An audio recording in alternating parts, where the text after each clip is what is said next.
Subscribe करें और bell दबाएं ताकि कोई खबर रह न जाए।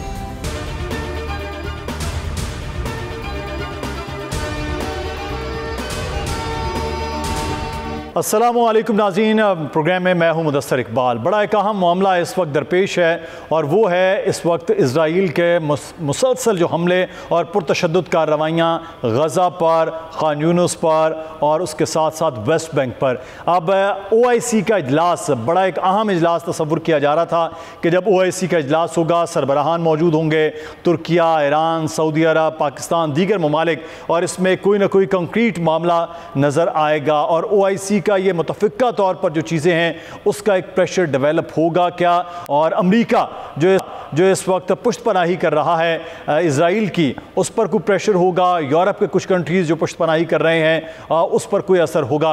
यूनाइटेड नेशन की करारदादें तो आपने देखी, वो मंजूर हुई, लेकिन उनके असरात उस तरह नज़र नहीं आए हैं। लेकिन अवामी दबाव बहरहाल जिन ममालिक में हम देख रहे थे नज़र आ रहा है, उसके असरात पैरेलल नज़र भी आए हैं। अमेरिका जो अपना बयानिया है, अपना जो तर्ज़ अमल है, उससे भी कदरे पीछे हटा है और साथ ही साथ अब कुछ वक्फे के साथ जंग बंदी या पॉज की बातें हो रही हैं। फ्रांसीसी सदर के भी जो है वो भी बयानात आप देख रहे हैं कि वो भी आ रहे हैं। इस पर हम बात करेंगे। इस वक्त हमारे साथ मौजूद मंसूर अहमद खान साहब, साबिक सफ़ीर हैं। बहुत शुक्रिया मंसूर साहब आपके वक्त का। इस वक्त जो सिचुएशन OIC के समिट के हम देख रहे हैं, इसमें जो तमाम ममालिक हैं वो जंग बंदी पर जोर दे रहे हैं, वहाँ पर होने वाली बमबारी पर, हॉस्पिटल्स, बच्चों, तमाम तर चीज़ें।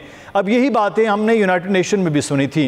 OIC का ये गुफ्तगू और इसका तर्ज़ अमल अगले आने वाले वक्त में इसका इम्पैक्ट क्या देख रहे हैं? देखिए, गुज़िश्ता चंद हफ्तों से जब से इसराइल ने ये वहशियाना बमबारी गजा के ऊपर की है और अपनी बर्बरियत का मुजाहरा किया है, एक तरह से जेनोसाइड की है वहाँ पे गजा के अवाम की, फ़लस्तीन के अवाम की, उनके औरतों और बच्चों की और तमाम आबादी को बग़ैर किसी तक़सीम के वहाँ पे निशाना बनाया है। तो उसके बाद से ये डिमांड बहुत ज़ोर पकड़ रही थी कि इस्लामी दुनिया और अरब ममालिक को अपना स्टैंड इस पे एक टफ स्टैंड, एक सख्त स्टैंड वाज़ेह तौर पर लेना चाहिए और इजराइल से न सिर्फ जंग बंदी पे इजराइल को मजबूर करने की तरफ इक़दाम करने चाहिए, बल्कि आगे चल के 2 स्टेट सोल्यूशन की तरफ इस मामले को ले जाना बहुत ज़रूरी होगा। अब जो ये कॉन्फ्रेंस हुई है और इसमें जो स्टेटमेंट्स हो रही हैं और ये इस कॉन्फ्रेंस का आलामिया भी, इन दोनों कॉन्फ्रेंसेस का, इस्लामी ममालिक की तंजीम की सरबराह तंजीम की कॉन्फ्रेंस का और अरब लीग की कॉन्फ्रेंस का जो आलामिया आएगा, ये लग रहा है कि ये एक बहुत ही मुत्तफ़क़ा आलामिया होगा और इसमें बहुत सख्त एक स्टैंड लेगी इस्लामिक कम्युनिटी, अरब वर्ल्ड भी। और इससे फिर एक जो प्रेशर डेवलप हुआ है इजराइल के ऊपर, या जो इजराइल की पुष्टपनाही कर रहे हैं, इजराइल की सपोर्ट कर रहे हैं जो ममालिक, जिसमें यूनाइटेड स्टेट्स भी है, वेस्टर्न कंट्रीज भी हैं, यूनाइटेड नेशंस का दूसरा तमाम सिस्टम भी है, इनके ऊपर एक प्रेशर डेफिनेटली जनरेट होगा और इससे एक नताइज जंग बंदी की तरफ तो आएंगे ही। इंशाल्लाह जंग बंदी बहुत है, लेकिन जो फ़लस्तीन के मसले का जो आप बात करें कि मुतफ़िक़ा तौर पर एक एलामिया जो है वो आएगा। साथ रहिएगा। और हमें ब्रिगेडियर रिटायर्ड मसूद अहमद खान साहब ने भी ज्वाइन किया है। ब्रिगेडियर साहब बहुत शुक्रिया आपके वक्त का। और अलामा ताहिर अशरफी साहब इस वक्त हमारे साथ मौजूद हैं, वज़ीर आज़म के मुआविन ख़ुसूसी हैं। बहुत शुक्रिया अलामा डॉक्टर ताहिर अशरफी साहब। अलामा साहब, इस वक्त जो OIC का इजलास मुतकाज़ी था कि उससे भी शायद पहले सरबराहान का होता, लेकिन बहरहाल अब भी देर आयत दुरुस्त आयत। क्या आप देख रहे हैं सर इसका इम्पैक्ट और जंग बंदी के मामलात और जो प्रेशर है अमेरिका पर, इजराइल पर, वो बन पाए और एक मुतफ़िक़ा तौर पर कुछ चीज़ सामने आए? बिस्मिल्लाहिर्रहमानिर्रहीम, नहमदुहु व नुसल्ली व नुसल्लिमु अला रसूलिहिल करीम। देखिए, गुजारिश ये है कि अब तक की जो सूरत हाल है और जो अब तक के कायदीन के खिताब हुए हैं, जिसमें इफ्तिताही खिताब सऊदी वली अहद अमीर मोहम्मद बिन सलमान का है, या तुर्की के सदर, या ईरान के सदर अमीर कतर, वो वाज़े कर रहा है कि मुस्लिम दुनिया इस हवाले से एक मौक़िफ़ रखती है कि अब ये वहशत और बर्बरियत का सिलसिला इसराइल और उसके सरपरस्तों को ख़त्म करना होगा।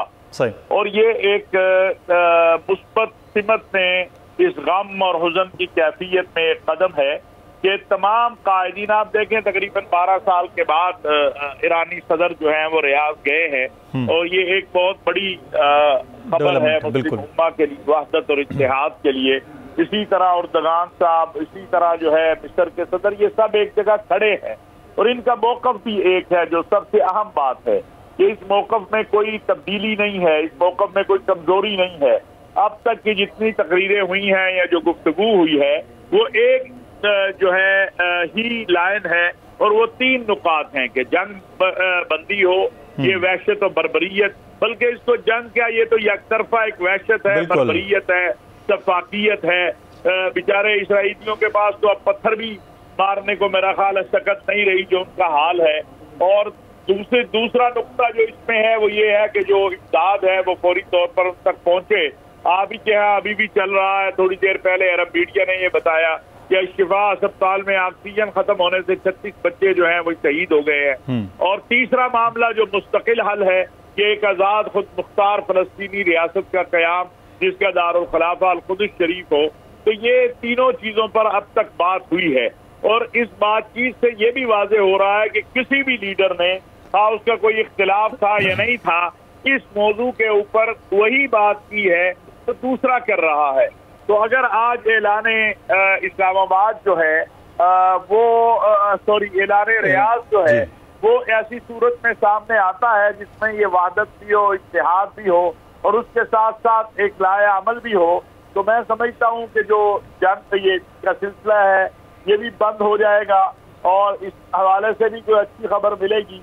और जो इमदादी सिलसिला है, जो फौरी तौर पर जिसकी ज़रूरत है, वो भी शुरू हो जाएगा। और तीसरा जो मामला है वो तो ऑलरेडी चल रहा था, जो सऊदी अरब के वलीअहद अमेरिका के साथ और इसराइल के साथ एक मामला था कि किसी भी तरह से एक फलस्तीनियों को रियासत मिल जाए ताकि ये मामला आगे बढ़े।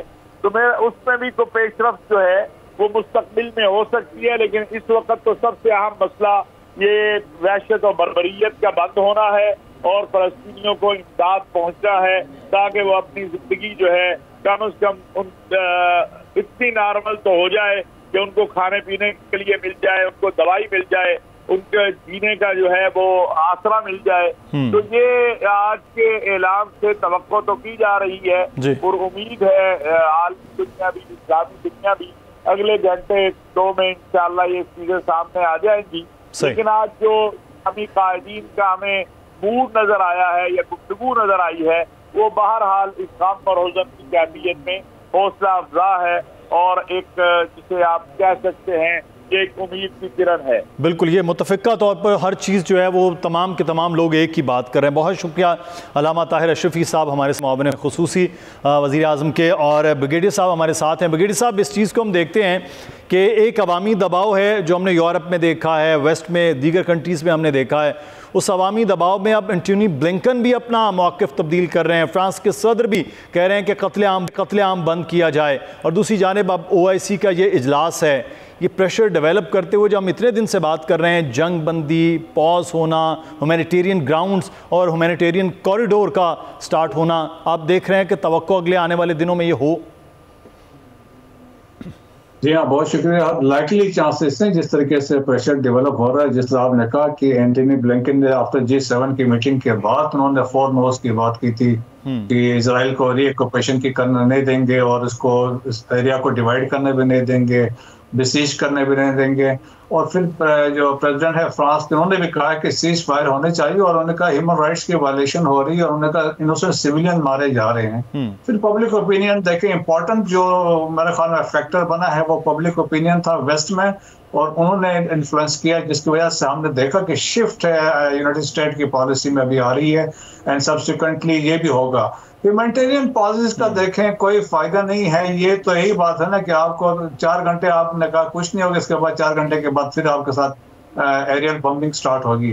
अब मसला क्या आ रहा है कि जी नॉर्थ वालों को कह रहे हैं कि आप साउथ की तरफ जाए, खान यूनिस की तरफ, और खान यूनिस पे वहां पे एरियल बम्बारमेंट हो रही है। बेसिकली एथनिक क्लेंजिंग टाइप इनका मकसद है, और अल्टीमेटली नॉर्थ को क्लियर करके उसको ऑक्युपाई करना चाह रहे हैं। नॉर्थ जहाँ पे basically military and political headquarter है हमास का, तो वो उनका फोकस है। और बाकी तो पूरे किस्म का देखें ना, इनडिस्क्रिमिनेट हो रही है। और नॉर्थ के जितने हॉस्पिटल्स हैं, स्पेशली सबसे बड़ा हॉस्पिटल अल शिफा, उसको टारगेट कर रहे हैं ताकि इनको कोई फैसिलिटी ना मिले, और इस गौर में कर रहे हैं कि वहाँ पे हमास वाले हैं। तो that is very unfortunate situation.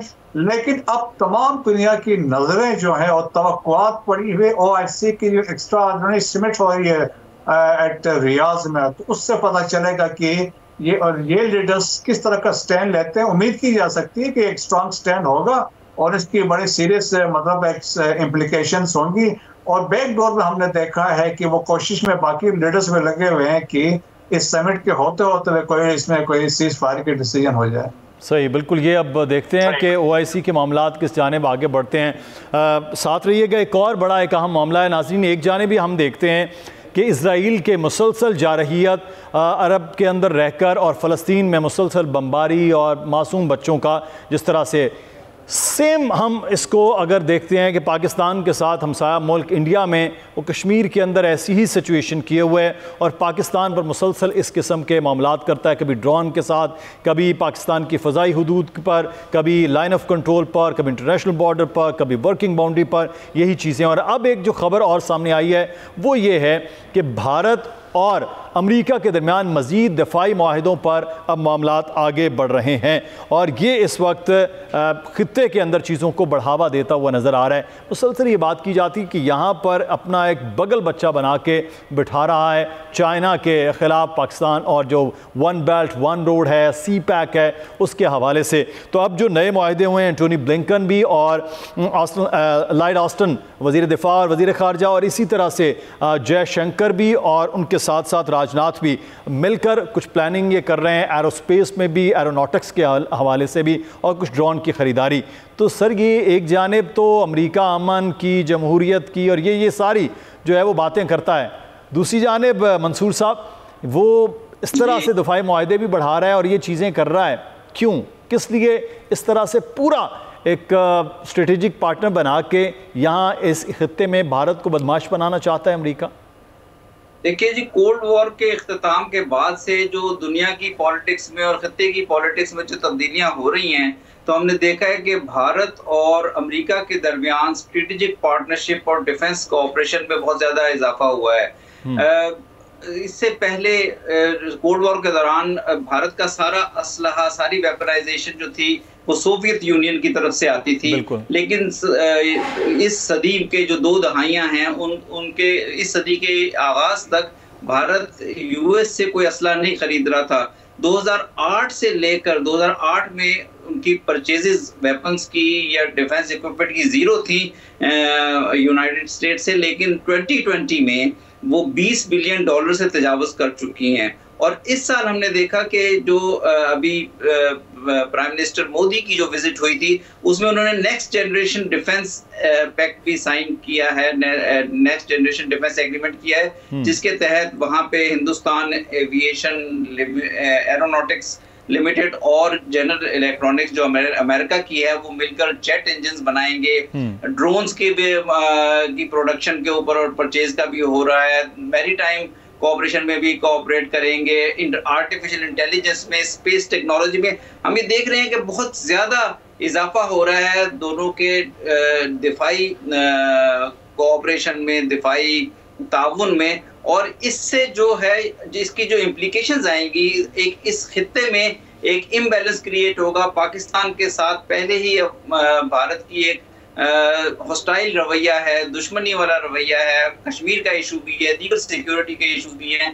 तो भारत की जारियत में इजाफा होने की तवक्को है आने वाले सालों में पाकिस्तान के साथ। फिर ये सारा दिफाई कोऑपरेशन जो है ये चाइना की कंटेनमेंट से भी ताल्लुक रखता है और जो क्वाड का एक फोरम बनाया है या इस तरह के और जो फोरम्स हैं वो चाइना की प्रोग्रेस को भी रोकने के लिए हैं। फिर इसी जो आज जो ये आपने विजिट का जिक्र किया है, जो 2+2 इसे कहते हैं, जो उनके डिफेंस फॉरेन मिनिस्टर्स की दोनों की होती है, इसमें दोनों ने जो अलामिया आया है उसमें काउंटर टेररिज्म के अंदर भी पार्टनरशिप का कहा है, जिसके तहत ड्रोन सप्लाई होंगे। और उसमें पाकिस्तान का नाम लिए बगैर पाकिस्तान स्पेसिफिक ग्रुप्स के का तस्करा किया गया जो ग्रुप आज एग्जिस्ट भी नहीं करते। तो मेरा ख्याल पाकिस्तान के लिए बहुत सोच विचार का मौका है कि किस तरह इन मैयस को काउंटर किया जाए, और इसमें पाकिस्तान को भी अपना point of view United states के साथ शेयर करना होगा कि हम जिस टेररिज्म का शिकार हैं, टीटीपी की जो सारी फंडिंग और टीटीपी की स्पॉन्सरशिप भी भारत की तरफ से होती रही है अफगानिस्तान पिछले 2 डेकेड्स में। तो मेरा ख्याल है कि इस मामले को पाकिस्तान को लाइट, मेरा ख्याल है काउंटर टेररिज्म की बजाय टेररिज्म के मामलात ज़्यादा नज़र आ रहे हैं, जो चीज़ें की जा रही हैं, जैसे हम टीटीपी के और पाकिस्तान की जो मगरबी सरहद है वहाँ देख भी पा रहे होते हैं कि वहाँ से किस तरह से सपोर्टिव एलिमेंट माजी में भी NDS के तहत रॉ के साथ जो भी मामलात रहे हैं। ब्रिगेडियर साहब, अब सिर्फ पाकिस्तान के ख़िलाफ़ तो इतनी लंबी चौड़े मुआहदे और इतना लंबी चौड़ी जो मंडी बन गई है भारत में अमेरिका के असले की, वो नहीं है। यहाँ पर अमेरिका जैसे अफ़गानिस्तान से निकला है तो फिर एक नया अपना पार्टनर यहाँ छोड़ रहा है अगेंस्ट पाकिस्तान, अगेंस्ट चाइना और इवन रशिया भी। जी आप देखिए कि जो भी पॉलिसीज बनती है in the larger interest of a nation बनती है। और अभी आप देखें कि रिसेंटली इंडिया एक्सपोज हुआ दुनिया में। हमने पहले देखा कि नेशनल जो रिप्रेशन किया है क्रॉस जाके कनाडा में, हमने देखा कि वहां पे सिखों को मारा, यूनाइटेड किंगडम में मारा, फिर पाकिस्तान में हुआ, कश्मीरियों को असैसिनेट किया, अभी रिसेंटली एस्पेनाज में पकड़े गए, कतर में है, और इसके बाद EU लैब ने भी किया। तो बहुत सारी चीजें हैं कि टेररिज्म का तो एपिक सेंटर इंडिया बन गया है। लेकिन जब नेशनल इंटरेस्ट की बात आती है तो देखें कि इनका फिर वहां पे अमेरिकन जब आए हैं तो उन्होंने उसके बाद नहीं कि क्या इंडिया के अंदर क्या हो रहा है, मणिपुर में क्या हो रहा है, Indian individually occupied Jammu and Kashmir में क्या हो रहा है, नॉर्थ ईस्ट इंडिया में क्या हो रहा है, नक्सलाइट्स के साथ क्या हो रहा है, सिखों के साथ क्या हो रहा है, उन पे वो बात नहीं कर रहे हैं। लेकिन since India is a policeman बना रहे हैं टू कंटेन चाइना और पाकिस्तान को एट द सेम टाइम वो उसको काउंटर करने के लिए, तो इसलिए वो सारी चीजें इग्नोर कर रहे हैं। जिस तरह अभी सादिक साहब कह रहे थे कि उनके देखें कि जो जॉइंट स्टेटमेंट थे उनमें बात कर रहे हैं कि ह्यूमैनिटेरियन असिस्टेंस, तो जब ह्यूमैनिटेरियन असिस्टेंस होती है तो वहाँ कश्मीर का कोई इनका जिक्र नहीं है, वहाँ पे कोई नहीं है। गजा वाली बात है, वहाँ पे कहते हैं सीज फायर की, उन्होंने भी वहाँ पे बात नहीं की है। यूक्रेन के मामले में सारे वो हो जाते हैं। तो ये डबल स्टैंडर्ड्स हैं इनके, तो वो जिसमें अपना मकसद देखते हैं। तो अभी ये है कि जो भी वेपन को मिल रहे हैं यकीनन इससे एक इम्बैलेंस क्रिएट होगा रीजन में। जितने वो ड्रोन्स ले रहे हैं दे आर वर्थ $3 बिलियन के ड्रोन्स हैं। और इसके अलावा देखें जी जेट इंजन से यहाँ पे बनेंगे, ट्रांसफर ऑफ टेक्नोलॉजी हो रही है। तो इवन पाकिस्तान को जब स्पेयर पार्ट दे रहे थे F-16 के लिए लास्ट ईयर, तो उसमें भी इंडिया ने ऑब्जेक्शन की थी। सो वो देखें कि अपने इंटरेस्ट के लिए, जिस तरह सादिक साहब ने बताया कि कोल्ड वॉर तक तो अभी भी जो इंडियन इक्विपमेंट है 60 to 7% रशियन ओरिजिन का है, लेकिन विद सब्सिक्वेंटली उसको वो फेज आउट करके अभी अमेरिकन उस पर आ रहे हैं। तो ये बस सारी इंटरेस्ट की गेम है। और जिसमें है दूसरा ये है कि देखें दुनिया जानती है, और चक हैगल थे इनके सेक्रेटरी ऑफ डिफेंस थे, और 2013 में प्रॉब्ली उन्होंने कहा था कि आप इंडियन टेररिज्म कि अफगान टेरिटरी को Indians they are using as a second front against Pakistan. और वहां से उन्होंने कहा था यहाँ टेररिस्ट एक्टिविटीज हो रही है and they are financing and arming and equipping the terrorist. ये ऑन रिकॉर्ड उसने कहा था। तो बाकी बाद में भी एस्टेब्लिश हुआ। अब नोइंग फुली वेल पाकिस्तान में अंदर जो रिसेंट धमाके हुए हैं या अभी जो कश्मीरियों की किलिंग हुई है, और अभी इसके अलावा जौहर में ब्लास्ट हुआ, तो उसमें भी तो इंडिया कहा था। तो टेररिज्म तो इनके उसमें तो कोई वो शक नहीं है कि इनका टेररिस्ट एक्टिव है, स्टेट इंस्ट्रूमेंट के तौर पे ये कर रहे हैं beside 5th generation hybrid warfare against Pakistan. तो ये तो डबल स्टैंडर्ड्स अमेरिका के हम यहाँ भी देख रहे होते हैं कि एक खित्ते में जो है वो अमन के लिए चढ़ाई कर रहा है, दूसरे खित्ते में अमन को बर्बाद करने के लिए वो जो है सपोर्टिव एलिमेंट नज़र आ रहा है। लेकिन इसी चीज़ को मैं जोड़ूंगा, साबिक सफ़ीर मंसूर साहब हमारे साथ हैं, आप सफ़ीर भी वहाँ रहे हैं अफ़गानिस्तान में। इस वक्त अफ़गानिस्तान में सर जो गैर मुल्की मुकीम हैं उनकी बड़ी तादाद, क्योंकि अफ़गानिस्तान से रिलेटेड थी, वो वापस जा रहे हैं, कुछ बाकी लोग भी हैं जो वापस जा रहे हैं। लेकिन अफ़गानिस्तान में जो जाने वाले अफ़गानियों की तादाद है वो अब 2 लाख से ज़ायद हो चुकी है। वहाँ से अफगान गवर्नमेंट की जानिब से बड़ा वो सर्द सा एक रवैया हम वो देख रहे हैं सारे अमल पर, और पाकिस्तान से मोहलत की भी बात की जा रही है। वहाँ से टेररिज्म उसमें हमने इजाफा देखा इन्हीं दिनों में जब पाकिस्तान ये मैयर ले रहा है। तो क्या वजह है कि अपने ही लोग वहाँ पर वो कबूल नहीं हो रहे? पाकिस्तान के लिए इतनी मुश्किल थी, इतनी देर हमने ये बर्दाश्त किया और अब वापस भेज रहे हैं, तो ये क्या रवैया बदल रहा है? वहाँ पर फिर से वो जो इंडियन गवर्नमेंट है वो एक्टिव हो रही है? देखिए, बुनियादी नुक्ता फिर वही है कि तालिबान की हुकूमत के आने के बाद एक जो तवक्को थी कि तालिबान की जो हुकूमत है वो पाकिस्तान की इस प्रॉब्लम को, पाकिस्तान के कंसर्न को समझने और इसको रिजॉल्व करने की कोशिश करेगी कि वो गुज़िश्ता कई सालों से जो टीटीपी को वहाँ पनाहगाह मिली हुई है या उसके ज़रिए जो वो terrorist activities, cross border terrorism Pakistan में करते हैं, इसको किस तरह बतदरीज खात्मे की तरफ ले जाया जाए। लेकिन चूंकि इसमें कोशिशें कामयाब नहीं हुई तो उससे पाकिस्तान और अफगानिस्तान के रिलेशंस पे नेचुरली असर पड़ा है, चाहे वो ट्रेड और ट्रांजिट के इश्यूज हों या फिर ये जो बड़ी तादाद में अफगान पाकिस्तान में पहले भी मौजूद थे, फिर 2021 के बाद भी वो काफ़ी बड़ी तादाद में आए वहाँ के हालात की वजह से, उनकी डिपोर्टेशन का मामला हो तो इस पे दोनों ममालिक में फिर ताल्लुकात में असर पड़ा है। और स्टेटमेंट्स अफगानिस्तान की साइड से भी बड़ी नेगेटिव स्टेटमेंट्स आई हैं पाकिस्तान के लिए, और पाकिस्तान ने भी फिर उनका जवाब दिया है, क्योंकि पाकिस्तान के लिए टीटीपी के खिलाफ एक्शन एक बहुत कुलीदी हैसियत रखता है। मेरे ख्याल में चूंकि जो 3 इश्यूज हैं, टीटीपी या टेररिज्म है या ये ट्रेड और ट्रांजिट है या ये अफगान रेफ्यूजीज की वापसी का मामला है, ये दोनों मुल्कों के लिए बहुत अहम हैं इनके ताल्लुकात के लिए। और इस चीज़ को अवॉइड करने के लिए कि तीसरी कुव्वत जो है इंडिया जो है ख़ास तौर पे इन हालात का फ़ायदा उठाए, जैसा कि वो पिछली 2 दहाइयों में जब यूएस और नाटो की फ़ौजें वहाँ मौजूद थी तो उसने टीटीपी की परवरिश की वहाँ पे। इस किस्म की किसी सिचुएशन में जाने से बचने के लिए मेरा ख्याल है कुछ कोशिश होनी चाहिए हमें अपनी डायरेक्टली और दूसरे चैनल्स के थ्रू कि किसी तरह अफगानिस्तान के साथ कोई एक चैनल्स ऑफ कम्युनिकेशन इस तरह के हों जहां एक रीजनेबल सोल्यूशन निकाला जाए इन मामलात का। हम दोनों हमसाया ममालिक हैं और हमें फाइनली इन मामलात का हल डायलॉग से ही निकालना पड़ेगा। तो ये बात सही है कि जो दोनों साइड से स्टेटमेंट्स, खासतौर पर अफगानिस्तान की तरफ से जो स्टेटमेंट्स आई हैं और उसमें पाकिस्तान के ऊपर उन्होंने कुछ ब्लेम कोई इल्जामात भी लगाए हैं, मेरा ख्याल है इन चीज़ों को जो एक मंसूर साहब सोल्यूशन के लिए वो ये कि चीज़ें नज़र भी आनी चाहिए। एक तो वहाँ की गवर्नमेंट है जो अभी तक उसको जो है वो कबूल भी नहीं किया गया, आलमी सतह पर पाकिस्तान समेत रिकग्नाइज उस तरह से नहीं किया जा रहा होता। तो ब्रिगेडियर साहब, ये जो सोल्यूशन का मामला, तो पाकिस्तान के हर चीज़ में नुकसान हुआ, स्मगलिंग पाकिस्तान की मईशत में मसला आ रहा है, अफगान ट्रांजिट के नाम पर तजारत पाकिस्तान की तबाह हो रही है, और गैर मुल्कियों के वजह से जितनी भी दहशत गर्दी के मामला पिछले 2 महीनों में हम देखें उसमें मैक्सिमम वही लोगों के इन्वॉल्व होने का है। तो नुकसान भी पाकिस्तान से और नाराज़गी भी पाकिस्तान से ही है। तो इसका सोल्यूशन क्या हो सकता है? देखिए, अगर हम हिस्ट्री में जाएं, राइट फ्रॉम 1947 जो हमारे साथ हुआ अफगानिस्तान की तरफ से, एक बड़ी लंबी तारीख है। बिल्कुल राइट, मतलब एक मोटी चीज आपको बता दूं कि इन्होंने पाकिस्तान को यूनाइटेड नेशन में वो एंट्री होने नहीं दिया। एग्जैक्टली ठीक है, वो उसके बाद से पाकिस्तान के इशू स्टार्ट हुआ and the so called Durand line का वो शोशा छोड़ दिया।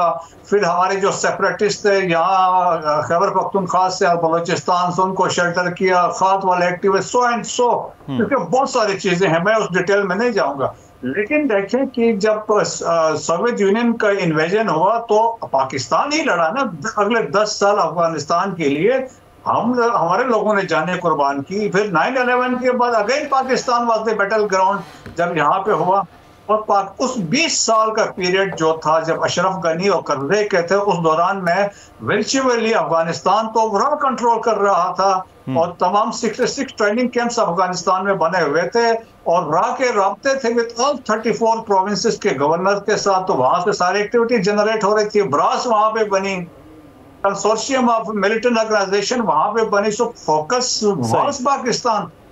देखिए, अभी जब 2021 की एक बात सुन ले कि 2021 तक जब हालात क्या थे, जब before take over of Taliban 86% reduction हो गई थी पाकिस्तान में टेररिज्म की। तो पाकिस्तान का फोकस किस पे था? पाकिस्तान का फोकस था कि फिफ्थ जनरेशन वारफेयर और हाइब्रिड वारफेयर पे होगी। लेकिन 2000 जब तालिबान ने टेक ओवर किया और अभी तक के हमारे 2260 लोग शहीद हो गए हैं और इस जंग में, और देखें 14 सुसाइडर्स अफगान थे, 67 जो हमने बंदे मारे वो भी अफगान थे। तो हमारा कंसर्न तो बनता, हम तो अफगानिस्तान से यही कह रहे भाई अपनी जो बिल्कुल, और हम ही कत्ल हो रहे हैं जो है वो बिल्कुल नाराज़ी जो है अफगानिस्तान की वो नज़र आ रही है। बहुत शुक्रिया ब्रिगेडियर साहब आपका भी, और एम्बेसडर साहब आपका भी बहुत शुक्रिया। हमें यहाँ पर नाज़रीन एक ब्रेक लेना, ब्रेक के बाद वापस आएंगे, फिर मुल्क में जो सियासी हालात और इत्तेहाद बन रहे हैं और बदल रहे हैं उस पर बात हो।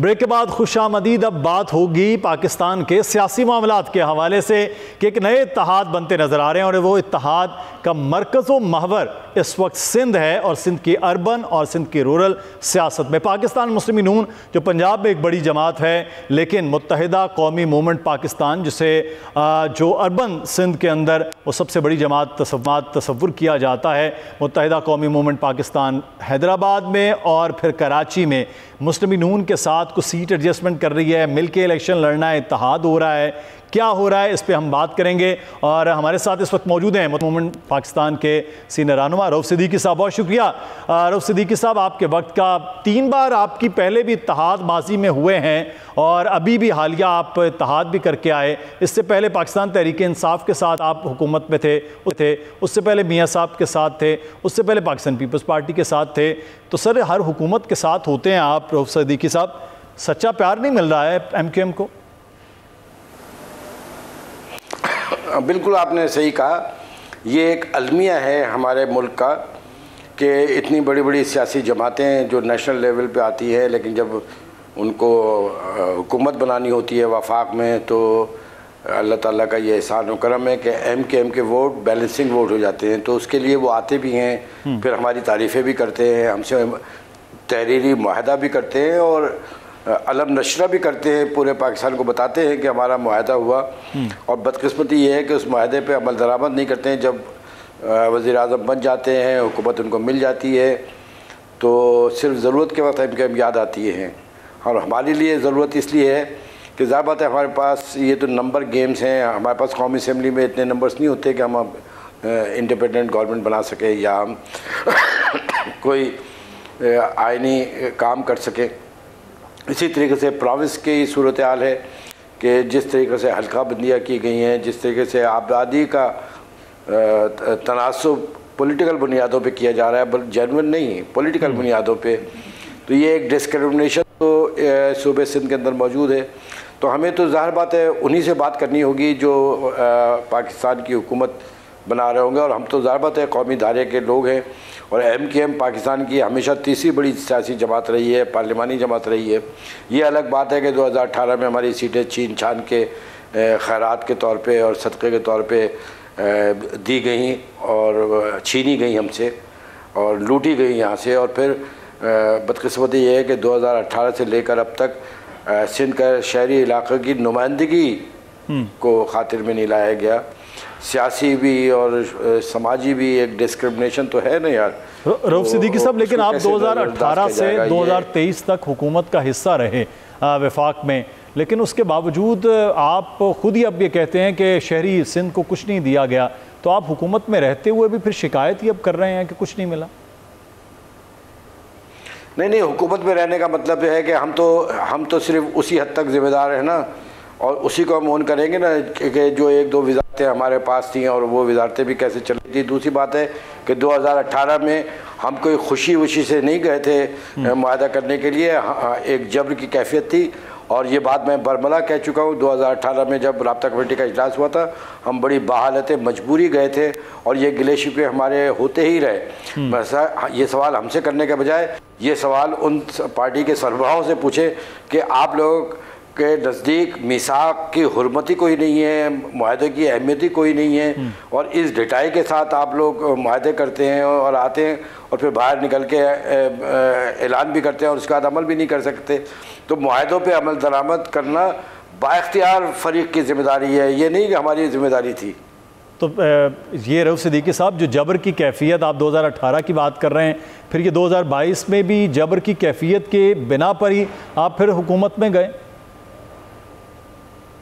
नहीं, वो जो 2022 की बात थी वो तो हम खुद 5 साल से इतने फ्रस्ट्रेट हो चुके थे कि हम तो बहुत पहले ही निकल जाते। 2-3 मरहले ऐसे आए थे कि हम निकल जाते और पार्टी ने पूरी मुत्तफ़िक़ा तौर पे था कि नहीं जी साथ छोड़ा जाए।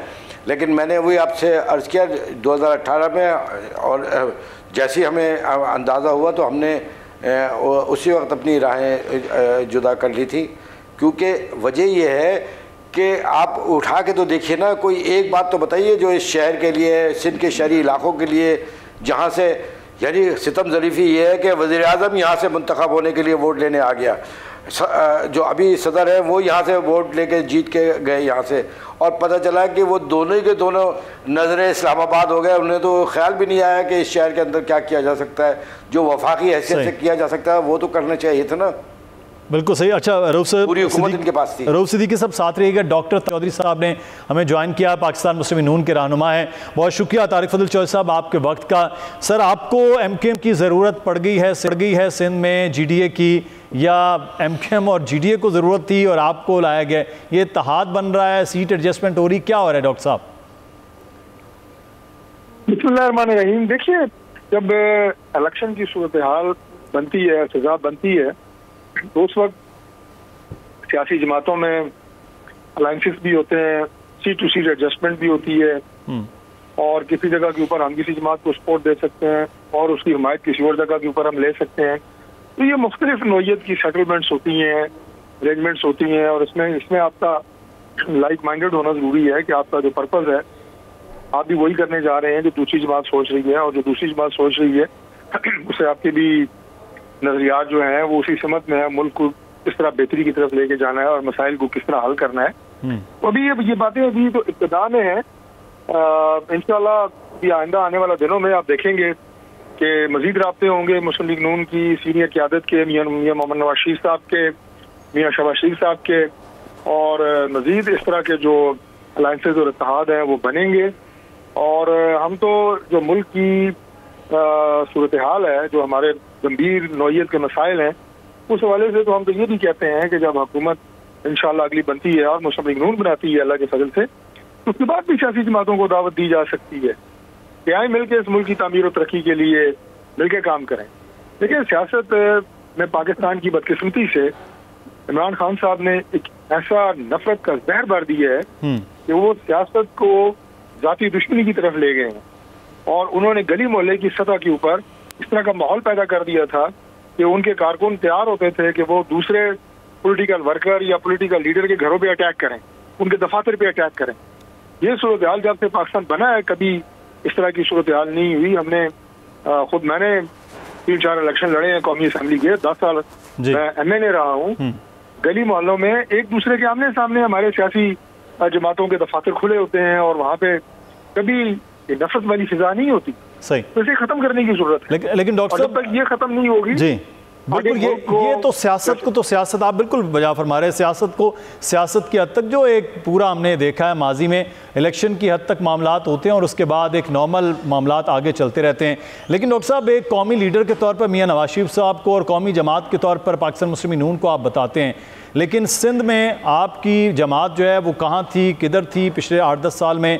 बलूचिस्तान में किधर थी, कहाँ थी, वो नज़र नहीं आ रही। अब आपको BAP की ज़रूरत हो रही है बलूचिस्तान में, और यहाँ GDA और MKM की ज़रूरत पड़ रही है। सर, आपका अपना तवज्जो ना जमाती तौर पर ना हुकूमती तौर पर नहीं रही है कराची में या बाकी सिंध में, क्या वजह है? देखिए, जो आप बात कर रहे हैं कि माजी में हमारे किससे राब्ते थे, आप किससे राब्ते हो रहे हैं, मैं आपसे सवाल करता हूँ कि अगर किसी से हमारा माजी करीब में या माजी बईद में राब्ता नहीं था और आज राब्ता हो रहा है, तो उसमें हर्ज क्या है?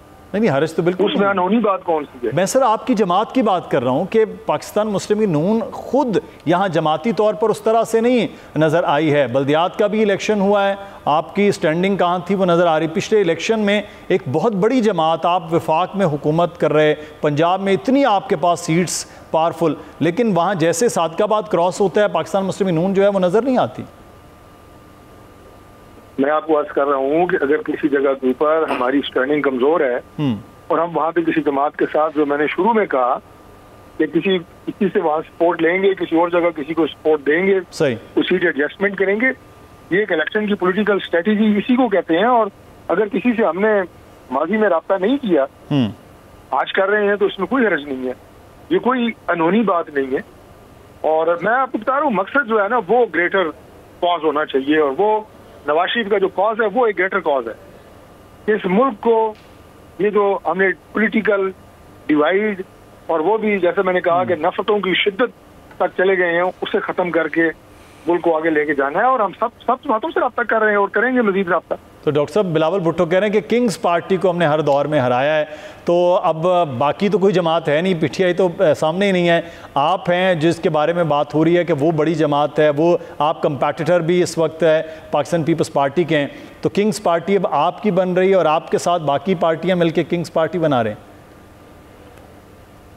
देखिए, गुजारिश है, बिलावल साहब के लिए बड़ा एहतराम है। पहली बात तो ये है कि किंग्स पार्टी होती क्या है। किंग्स पार्टी वो है जिसे सबसे पहले अल्लाह ताला की हिमायत और सपोर्ट हासिल हो, उसके बाद अवाम की हिमायत और सपोर्ट उसके पास। अगर वो हमें किंग्स पार्टी कह रहे हैं और ये कह रहे हैं कि माजी में उन्होंने कई दफ़ा किंग्स पार्टीज को हराया है, तो एक दफ़ा और हरा के देख लें, एक दफ़ा और हराने की कोशिश कर लें, देखें क्या होता है। जो उनकी पब्लिक सपोर्ट है और जो हमारी पब्लिक सपोर्ट है, उसका फैसला जो है वो अल्लाह ताला ने करना है और पाकिस्तान की आवाम ने करना है। डॉक्टर साहब, एस्टेब्लिशमेंट की सपोर्ट जिस पार्टी को, उसको फिर क्या नाम दिया जाएगा? देखिए, ये एस्टेब्लिशमेंट को भी पाकिस्तान की सियासत में इस तरीके के साथ पोर्ट्रेट किया जाता है जा रहा, जो कि बड़ा ही कोई अजीबो गरीब होता है। बहुत दफा आप अपनी नाकामियों और नाअहलियों को आप डाल देते हैं एस्टेब्लिशमेंट के ज़िम्मे। बहुत दफा ऐसी चीज होती है कि आपकी अपनी पब्लिक आपको सपोर्ट नहीं मिल रही होती, आप उसका जिम्मेदार एस्टेब्लिशमेंट को करार दे देते हैं। तो इसलिए ये सारी जमातें और ये सारे जो स्पोक्स पर्सन मुख्तलिफ जमातों के रोजाना की बुनियाद के ऊपर एस्टेब्लिशमेंट लगे होते हैं। इनसे कभी एस्टेब्लिशमेंट की डेफिनेशन तो पूछें, इन्हें वो भी नहीं पता होगी। 2018 में डॉक्टर साहब आपकी शिकस्त की भी तो आप जिम्मेदारी कहते हैं कि पूरा एक सिस्टम बनाया गया और एक लाडले को लाया गया। देखिए, आपका मैंडेट था। मैं कराची की छोटी मिसाल दे देता हूँ। बल्दिया में मियाँ शहबाज शरीफ साहब जो है वो जीत रहे थे, अचानक जो है वो फैसल वाउडा साहब जो हैं वो जीतना शुरू हो गए। तो सर ये भी तो देखें ना, एक वज़ीर आज़म लेवल का आदमी है, वो हार गया इलेक्शन एक आम आदमी से, तो ये एक बड़ा फ़र्क था। कहीं ना कहीं कुछ ना कुछ तो हो रहा था। इंफरादी मिसालें तो जो दी जा सकती हैं और हर इंफरादी मिसाल का जवाब जो है वो एक से मुख्तलिफ होगा। मैं इज्तिमाई तौर पर यह बात कह रहा हूँ कि एस्टेब्लिशमेंट का जो रोना हर पार्टी इस वक्त रो रही है, वो अपनी कमजोरियों को भी देखें कि अगर अवाम में उन्हें पजीराई नहीं है तो उसकी वजूहत क्या है। सही। और अगर मियां नवाज शरीफ साहब को आज पब्लिक में एक पब्लिक सपोर्ट है और उसकी बुनियादी वजह मियां नवाज शरीफ साहब के आप काम देखें, आप जो उनके बतौर वज़ीर आज़म 3 साल अदवार है उनको देखें। सही। और उसको छोड़ दें। आप नवाज शरीफ का आखिरी 4 साल दौर और इमरान खान का आखिरी 4 साल दौर, उन दोनों का मवाजना कर लें। एज ए न्यूट्रल पर्सन किसी को बिठाएं, आप खुद करें। हमारे 4 साल के प्रोजेक्ट 13 से लेकर 18 के बीच, सही, बिल्कुल ठीक है। इमरान खान के प्रोजेक्ट लॉट ऑफ डिफरेंस है। बिल्कुल आप सही कह रहे हैं। रऊफ सिद्दीकी साहब मेरे साथ हैं। आप लोगों का इत्तेहाद भी हो रहा है या सीट एडजस्टमेंट जो भी आप लोग कर रहे हैं, लेकिन सर एक ही चीज़ जो है वो मैं अब देख रहा था रऊफ भाई, वो जब मुस्लिम नून के साथ आप रहे हैं, आपके खिलाफ ऑपरेशन होते रहे हैं उसी दौर में, और बड़े कुछ ग्रैंड ऑपरेशन, कुछ छोटे छोटे ऑपरेशन। तो कहते हैं मोमिन एक सुराख से एक ही बार डसा जाता है, आप 2-2, 3-3 बार डसे गए हैं, क्या वजह है? नहीं, असल में इसको इस तरह भी ले कि इस जो एक्सरेती पार्टी हुकूमत में होगी, जिसके पास नंबर गेम होंगे, हमें अल्टीमेटली बात तो उसे करनी होगी, क्योंकि आप पार्लियामेंट में कोई किरदार अंजाम नहीं दे सकते। अभी आपने जो पहले भाई आपको कैसे पता है कि मुस्लिम नून के पास नंबर गेम होगी अभी अगले आने वाले वक्त में? था तो एक काम तो हुआ कि 1.5 करोड़ से ज़्यादा मरदमशुमारी में हमारे लोगों को लापता कर दिया था। कम से कम शहबाज शरीफ साहब ने इस मुख्तसर से इतने सख्त क्राइसिस के बावजूद ये मुतालबा तो MKM का माना था, जिसमें 73 लाख के करीब वो लापता लोग दोबारा मरदमशुमारी में लाए गए थे। हमें तो ये करना पड़ेगा, हमें तो ये रेस लेना उस वक्त तक पड़ेगा जब तक कि पाकिस्तान के अवाम हमें इंटायर मुंतखब नहीं कर देते और पाकिस्तान की पूरी हुकूमत हमारे पास होगी। हम हमेशा जवाबदेह होंगे उतनी जमात उतने हिस्से का जितने हिस्से की हम हुकूमत में का हमारा हिस्सा रहा है। 2 वजारतें रही, आप हमारे वजारतों के बारे में हमसे पूछ सकते हैं। दूसरी बात यह है कि इस वक्त इंतखाबात हो रहे हैं और हमारा बिल्कुल, देखिए ये बात तो मैं बबांग दुहल कह सकता हूँ कि जितनी भी सियासत के अंदर ये बयानात आते हैं कि हमने गैर मशरूत हिमायत की, गैर मशरूत हिमायत कभी भी किसी की नहीं होती है। अंदरूनी खाना माहदे होते हैं, हमारे माहदे तो लिखे हुए भी होते हैं। हमने एक मुतालबा रखा है और वो बिल्कुल रखा है कि इस वक्त पूरा पाकिस्तान के अंदर लोकल गवर्नमेंट जो 3rd टियर है, जो सबसे इम्पॉर्टेंट है, जो बुनियादी जमहूरियतें देता है, बुनियादी सहूलियतें देता है, वही मफलूज होकर रह गया है। तो तमाम ज़िलों को जब हम सूबाई खुद मुख्तारी की बात करते हैं वो आपके सूबे में सिर्फ है, बाकी जगहों पर नहीं है। सूबाई खुद मुख्तारी दी जाए। रऊफ सिद्दीकी साहब, वो आपके ही सूबे में सिर्फ है, बाकी तो कहीं भी लोकल गवर्नमेंट नजर ही नहीं आ रही। तो फिर तो एक क्रेडिट पीपल्स पार्टी को नहीं चला गया कि उन्होंने इलेक्शन भी करा लिया। नहीं, वही मैं आपसे अर्ज कर रहा हूँ कि अगर कोई नहीं बोल रहा है तो गलत बोल रहा है ना, क्यों नहीं बोल रहे हैं, हम तो कम से कम बोल रहे हैं। एक मेरे ही जिम्मे क्यों है कार एहतजाज, एक मेरे ही जिम्मे क्यों है कार एहतजाज, बोलना सब जानते हैं, बोलता कोई नहीं, ना बोले। लेकिन हम तो पूरे पाकिस्तान के लिए कह रहे हैं कि जनाब ये अमेंडमेंट होनी चाहिए, आइन के अंदर होनी चाहिए कि तमाम ज़िले हुकूमतों को ज़िले सतह के ऊपर मुकम्मल खुद मुख्तारी हो, फाइनेंशियल भी हो, एडमिनिस्ट्रेशन भी हो। ये सूबाई असम्बली और कौमी असम्बली के लोगों का काम थोड़ी है कि सड़कें और नाले और बिल्कुल ये बात तो है। इस वक्त ये तो मेयर के काम हैं और ज़िला कौंसलों के काम हैं। बिल्कुल रऊफ साहब साथ रहिएगा। डॉक्टर फजल साहब आपका शुक्रिया अदा करते हैं, आपने हमारे साथ मौजूद। धामरा साहब इस वक्त हमारे साथ हैं, पाकिस्तान पीपल्स पार्टी के रहनुमा। धामरा साहब बहुत शुक्रिया आपके वक्त का। जिस हुकूमत के साथ आप रहे, जिस जमात के साथ रहे, जिनको आपने वज़ीर आज़म बनाया, अब उन्हीं को आप कह रहे हैं कि वो किंग्स पार्टी है और किंग्स पार्टी को आप शिकस्त देंगे। इत्तेहाद बन रहे हैं, को खौफ आ गया पाकिस्तान पीपल्स पार्टी को सिंध में? पहली बात तो देखें, आपने कहा कि हुकूमतों में हम रहे हैं। जब वोट को इज्जत दो की बात की तो बेशक हम उनके साथ थे और आइंदा भी साथ देने के लिए हमने इरादा किया हुआ था। मगर अब क्योंकि पॉलिसी चेंज है और तमाम पॉलिटिकल पार्टीज को सरकारी इदारों में एक्टिविटीज की मना है, मगर गवर्नर हाउस लाहौर में एक पार्टी मुसलसल अपने इजलास कर रही है। तो एक तो यहाँ तक की बात है। दूसरी बात, किंग पार्टी की जब हम बात कर रहे हैं तो आप PMLN की जानिब से क्यों समझ रहे हैं? और जहाँ तक खौफ की बात है, जमात है धामरा साहब, पाकिस्तान तहरीक साहब तो नजर नहीं आ रही और बाकी जो है वो आप माजी की दूसरी भी पार्टी बनी है और उसमें शमूलियतें हो रही है, इधर उधर भी देख लिया करें। अच्छा, आप शेख रशीद साहब की शायद बात कर रहे हो, अवामी मुस्लिम लीग के सरबराह शेख रशीद की। जहाँ तक आपने कहा कि इत्तेहाद से खौफजदा है, बल्कि हम तो आदी हैं, हमेशा हम इलेक्शन इत्तेहादों से करते हैं। और कोई भी पार्टी एक तरफ तो हमें इल्जाम देती है कि जी पीपल्स पार्टी जो है वो सिंध से सुकड़ के चंद जिलों तक महदूद हो गई है, पाकिस्तान से सुकड़ के सिंध तक आ गई है। और वही पार्टियां फिर उनकी मजबूरी होती है कि वो इत्तेहाद बना के हमारा मुकाबला करते हैं। इंडिविजुअल पार्टी हमारा मुकाबला नहीं कर सकती, इस बात की तो दलील है। आज भी अगर पीपल्स पार्टी के खिलाफ इत्तेहाद बन रहे हैं तो गोया इस बात की दलील है कि पीपल्स पार्टी एक हकीकत है, सब मिलकर उनका मुकाबला करो, अदरवाइज कोई भी अकेली पार्टी इसका मुकाबला नहीं कर सकती। तो हम आदी हैं इस बात के और हम इस इत्तेहाद को खुशामदीद कहते हैं, वेलकम कहते हैं, जी आयानू कहते हैं। लेकिन रीजन भी तो धामरा साहब, लेकिन रीजन भी ये बनी है कि आपने पिछले 15 साल में मुतलकुल अनान सिंध के रहे हैं। 18 अमेंडमेंट के बाद आप जो आपने ही की है, उसके बाद इख्तियारात भी आपके, फिर शहरों को हो या देहात को हो, वो तबाह भी आपने किया। ये आप पर ब्लेम बार बार हो रहा है। इत्तेहाद तो इस वजह से बने हैं। इत्तेहाद इस वजह से बिल्कुल नहीं बने, बल्कि हम तो कह रहे हैं कि जो 18th अमेंडमेंट, बड़ा अच्छा सवाल किया आपने ना, 18th अमेंडमेंट में जो NFC के थ्रू पैसे मिल रहे थे, क्या ये 18th अमेंडमेंट की वजह से सिर्फ एक सूबा सिंध को NFC मिल रही थी या तमाम सूबों को मिल रही थी? अब आप आए इस बात पे कि जब तमाम सूबों को मिल रही थी तो इस इत्तेहाद में शामिल हम इन जमातों से पूछना चाहेंगे कि जनाब आली आप भी जवाब देना कि कोई NICVD एक तो आप दिखा दे जहां आप अपने सूबे के अवाम का मुफ्त में महंगा तरीन इलाज कर रहे हो। आप ये भी बता दें कि कैंसर का कोई इलाज हॉस्पिटल बनाया है जिसमें फ्री ऑफ कॉस्ट इलाज किया जा रहा हो। आपने बच्चों का कोई हॉस्पिटल बनाया है जिस तरह कराची में है। आपने ट्रामा सेंटर कोई बनाया है जिस तरह सिविल हॉस्पिटल कराची में है। आपने गंबट जैसा इंस्टीट्यूट बनाया है। आपने कैडेट कॉलेज अपने सूबों में बनाए हैं। सिंध ने 7 बनाए हैं जिसमें 2 खवातीन के लिए हैं जो पाकिस्तान की हिस्ट्री में पहली मर्तबा बने हैं, जिसमें शामिल स्टूडेंट्स को पहली फीस पेरेंट्स देते हैं। उसके बाद सिंध गवर्नमेंट उनको मदद करती है। तमाम यूनिवर्सिटीज में डिस्ट्रिक्ट में यूनिवर्सिटी कैंपस बनी है। सूफी यूनिवर्सिटी शाह अब्दुल लतीफ बिटाई में है। पहली यूनिवर्सिटी लॉ यूनिवर्सिटी कराची में काम करती है। रोड इंफ्रास्ट्रक्चर कराची का ले लो या पूरे सिंध का ले लो। और कौन सा सूबा है जिसने बिजली पैदा की हो, नेशनल ग्रिड में दे रही हो?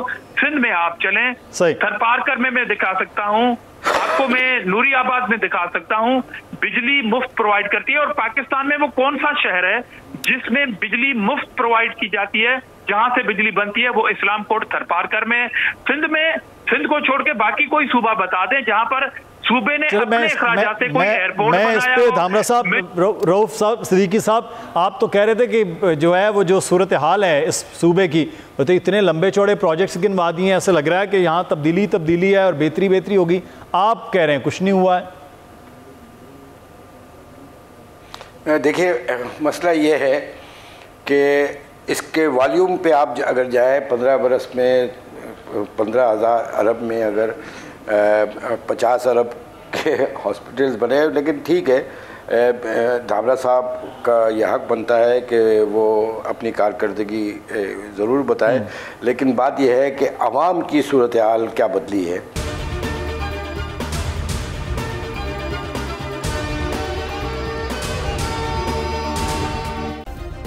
सब्सक्राइब करें और बेल दबाएं ताकि कोई खबर रह न जाए।